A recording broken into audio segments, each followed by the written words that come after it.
뉴스에서 지식캐기 뉴스케입니다. 경제 뉴스 헤드라인을 보면 항상 나오는 얘기가 금리가 어떻다, 환율이 내리고 있다, 금리, 환율.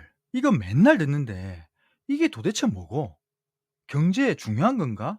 좀 궁금하지 않으셨습니까? 오늘은 이 자칫 복잡해 보일 수 있는 경제의 가장 큰 두 기둥이라 할 수 있는 금리와 환율의 의미, 그리고 이 두 가지가 우리 경제 생활에 미치는 영향에 대해서 쉽고 간단하게 정리해 드리겠습니다. 먼저 금리부터 알아볼게요. 금리는 쉽게 말해서 돈의 가격입니다.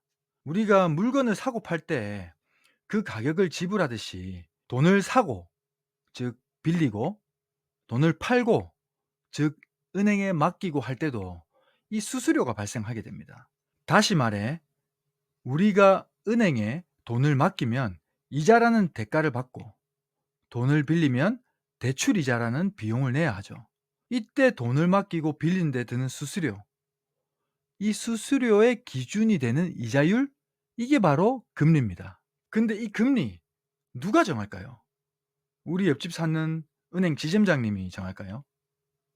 아닙니다. 이 금리는 누군가가 그냥 쉽게 정하는 단순한 숫자가 아닙니다. 은행의 은행인 중앙은행, 바로 한국은행이 여러 경제 상황을 고려해 가지고 이 기준이 되는 금리를 정하게 됩니다.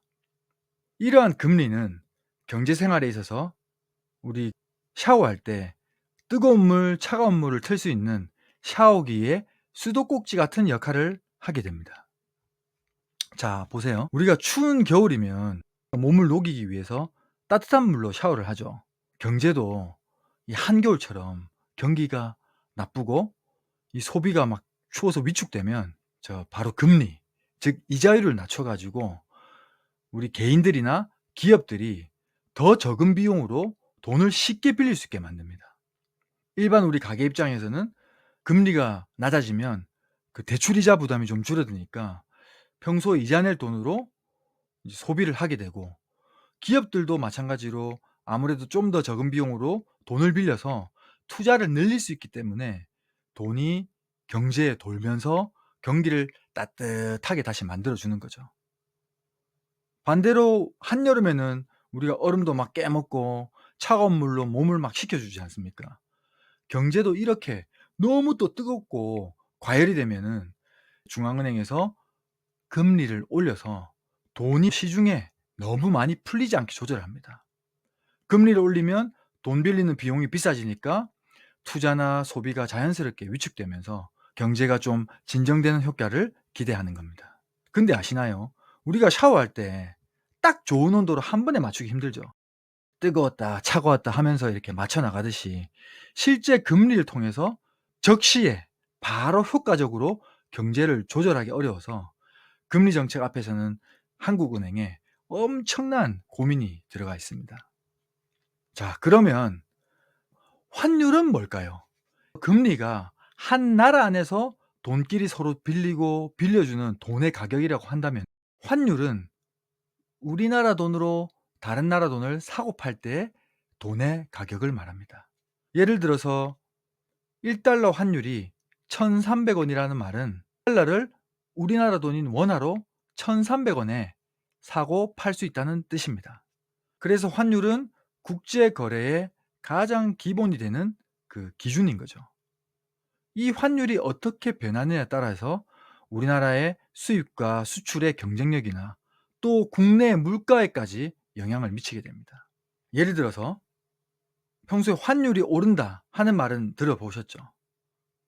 즉 1달러에 1,300원이었는데 1,400원으로 오르는 경우를 한번 생각해 봅시다. 1달러를 사는데 100원 더 많은 한국 돈이 필요해지니까 그만큼 우리나라 돈의 가치가 약해지게 된 겁니다. 뭐 1,300원에 1달러 있는데 1,400원이라는 돈을 더 줘야 되니까 가치가 떨어진 거죠. 이걸 경제 용어로 표현하면 원화 약세라고 합니다. 원화 약세가 되면 해외 시장에서는 우리 상품 가격이 상대적으로 싸지게 됩니다. 그래서 수출하는 기업에는 유리한 효과가 있게 되죠. 어렵죠. 이제 다시 말해서 미국에 물건을 수출하는 한국의 무역회사가 평소에 이제 물건 한 개 팔면 1달러를 받았다고 이제 가정해 봅시다. 근데 이때까지는 1달러를 받아서 한국에서 이제 1,300 원을 바꿔서 내가 생활을 했는데 환율이 올라가니까 1달러를 받아서 한국에 바꾸니까 1,400 원으로 바꿀 수 있게 되는 거죠. 수출하는 물건도 똑같고 수출 대금도 1달러로 받아서 변한 게 없는데 원화가 약세되면서 실제로 지급받게 되는 한국 돈은 100 원이 늘어난 거죠.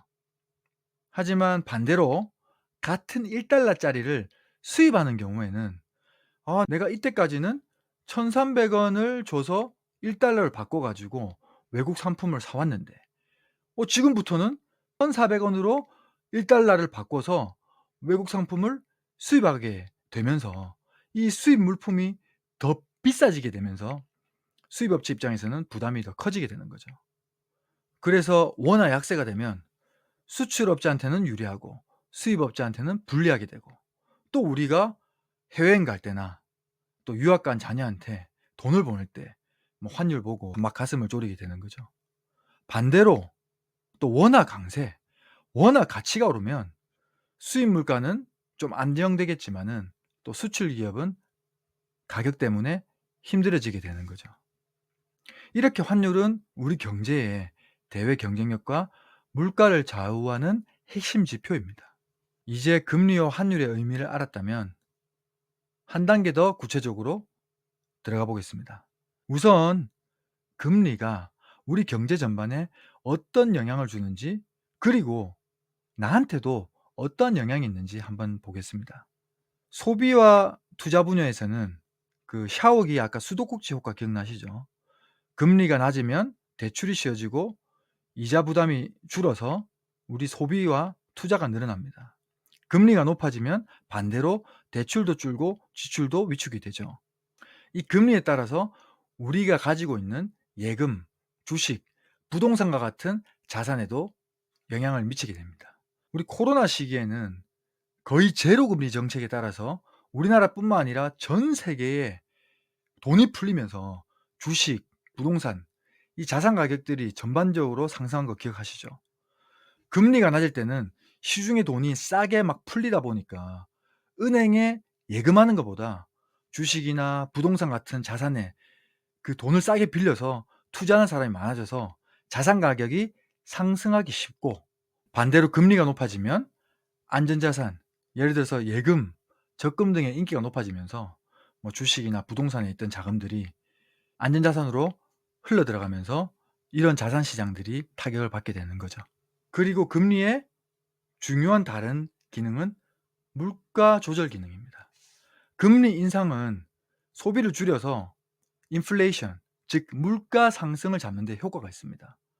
코로나 이후에 물가를 잡기 위해서 한국은행에서 기준금리를 꾸준히 올렸던 이유가 바로 여기 있습니다. 이렇게 금리는 소비자, 기업, 투자자 모두의 결정에 영향을 주는 아주 강력한 수단이 되는 겁니다. 그러면 이번에는 환율이 어떻게 경제에 영향을 주는지 한번 살펴볼게요. 앞에서 설명드린 그 바로 무역 경쟁력입니다. 환율이 오르면 즉 원화가 약세가 되면 수출이 유리해지고 수입은 불리해지죠. 반대로 원화 강세일 때는 수입이 유리하지만 수출은 타격을 받습니다. 기억하시죠? 그리고 환율 또한 소비자 물가에 영향을 주게 됩니다. 우리가 해외에서 수입하는 원자재나 제품 가격은 환율에 따라서 결정이 되죠. 환율이 오르면 수입품 가격이 올라서 우리 국내 물가에도 상승 압박이 가해집니다. 또 다른 영향 요소는 외국인의 국내 투자에도 영향을 줍니다.